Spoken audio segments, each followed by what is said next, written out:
Thank you for joining us, Jadu Lifestyle Podcast, another episode where you can have a life and live it too. We are going to continue with part two. If you haven't listened to part one on Fogg's interview, I encourage you to go listen to it. This is part two. So welcome again, John. Thank you, dear.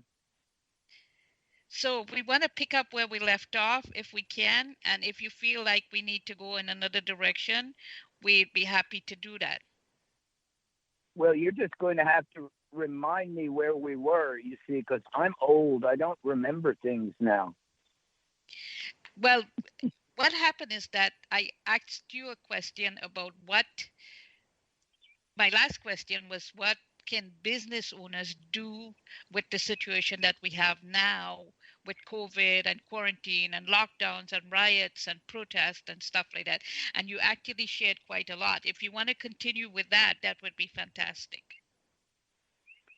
Well, I think it's actually a very, very practical marketing strategy to wear your heart on your sleeve. And so, there's more to say about that, Toddy, but, there was a very popular book, I don't know how many years ago, it's been around decades. Do what you love, the money will follow. And right now, I can't imagine a better mission for any business than do what you love, make a contribution, serve people, and then serve them again, and then serve them more. And I think that's the straight road to success. Can I ask you, do you have a particular age group that you coach?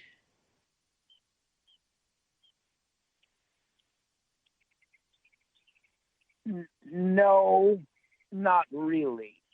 I'm enough of a marketer, Toddy, to know that you need to identify a target market. And so in your headlines and copy on web pages, email, advertising, whatever it is, you need to call those people by name. And the people, Buckminster Fuller taught that there were four kinds of people on what he called spaceship Earth. People who were sound asleep, people who were just about to wake up, people who had just awakened, and people who were wide awake. Every business person needs to focus on the people who are wide awake to her or his business, whatever that business is. You first go for the people who are wide awake. Now, if you love a challenge, go for the people who just woke up.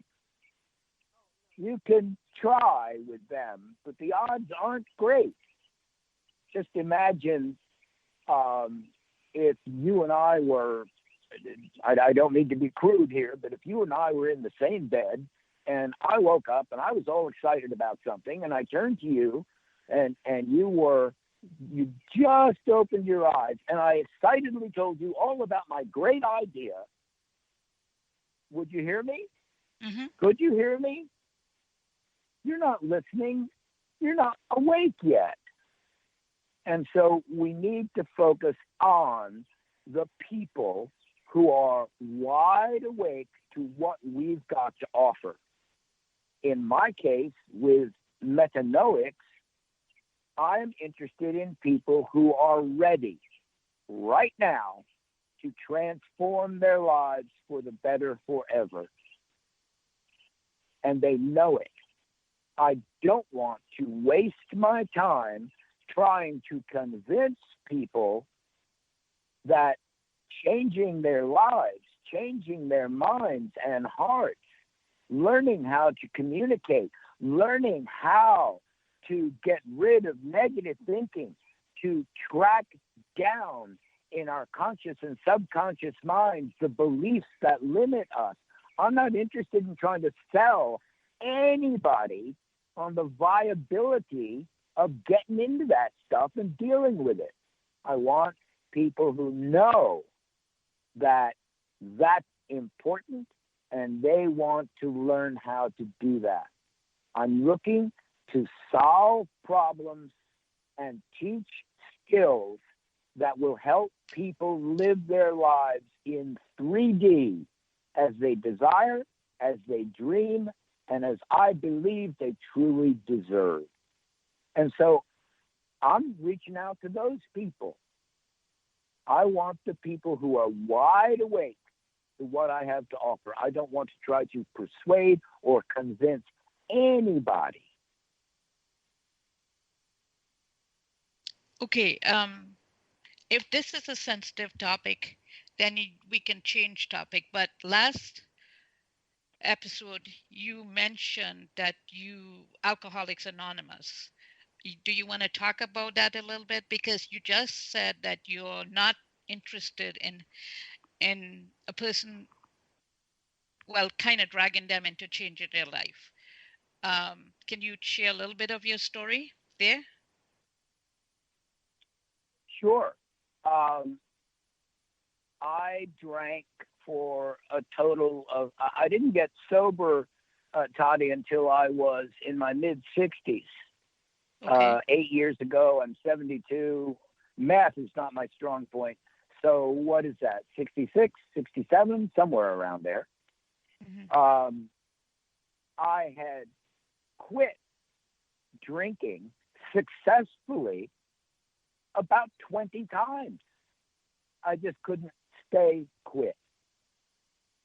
What was the reason I couldn't stay quit? The reason was I did not believe I could quit drinking. I didn't believe it.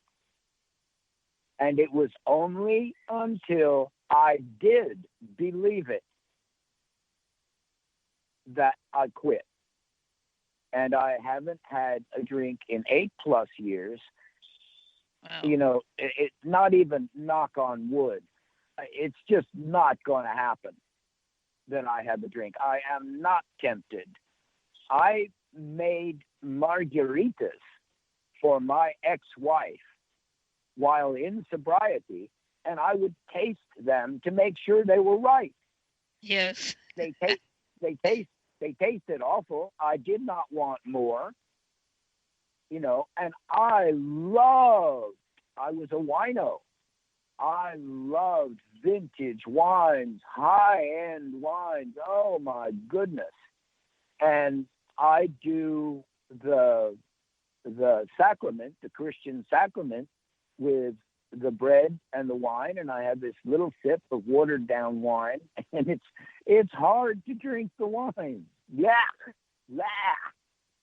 But it didn't change for me until I believed. And when asked at AA meetings, how did you do it? Which is every time you have an anniversary, 1 year, 2 years, 3 years, how'd you do it? How'd you do it?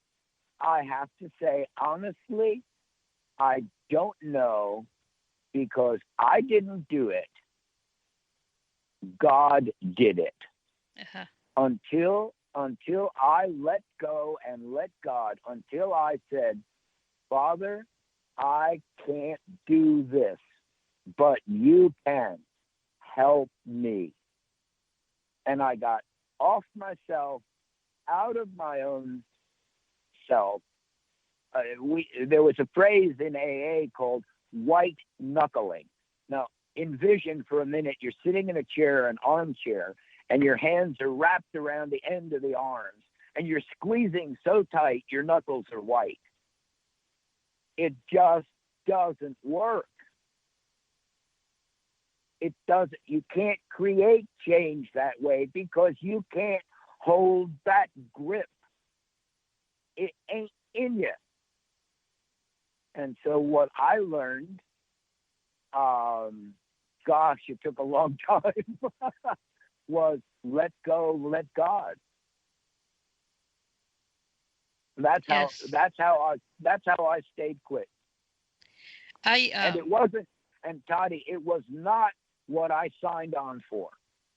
I did not walk into the rooms of AA saying, "Oh, please have me become a Christian in a couple of months." That if that was the advertisement, I would never have walked in ever. But that's what happened.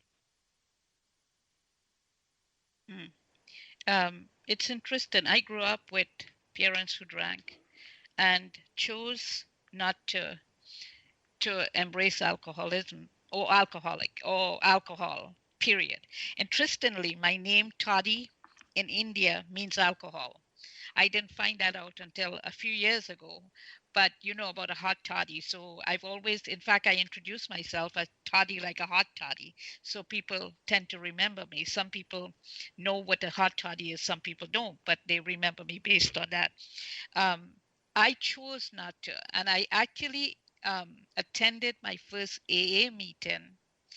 I wanted to have my mom do it, but she thought that would be an embarrassment. Of course, she wasn't ready to quit until she ended up having a heart attack. But um, my first AA meeting was in Las Vegas with Tom Chenault, and I know you know him also. I Um, do. the guys got together and I asked if I could come, but I'm not an alcoholic per se. So he asked me, "Well, why do you want to come?" I said, "Well, I'm a product of alcoholism." So he allowed me to come. So that was my first meeting. I haven't continued on, but I know that he has been sober for a long, long, long time. I really admire that in people who have made the decision to stop. I know it's a hard thing. I have one client that stopped, and he kind of gradually stopped. When I met him, he used to drink one night, Friday nights, and he would drink so much that it would, I guess, compensate for the rest of the week. But basically, he said he just had that thirst. He had that desire for it. Now he doesn't have the desire, but also, and I think you mentioned this, he's gotten into supplementation, and he doesn't have the desire for it anymore. um, he was always a good father, and he still is a good father. Um, I don't know if I could say the same about mine, but I know one thing: my dad loved me, and he still loves me. He's still alive. My mother has since died, but he still loves me. How did you find? How did your business go with?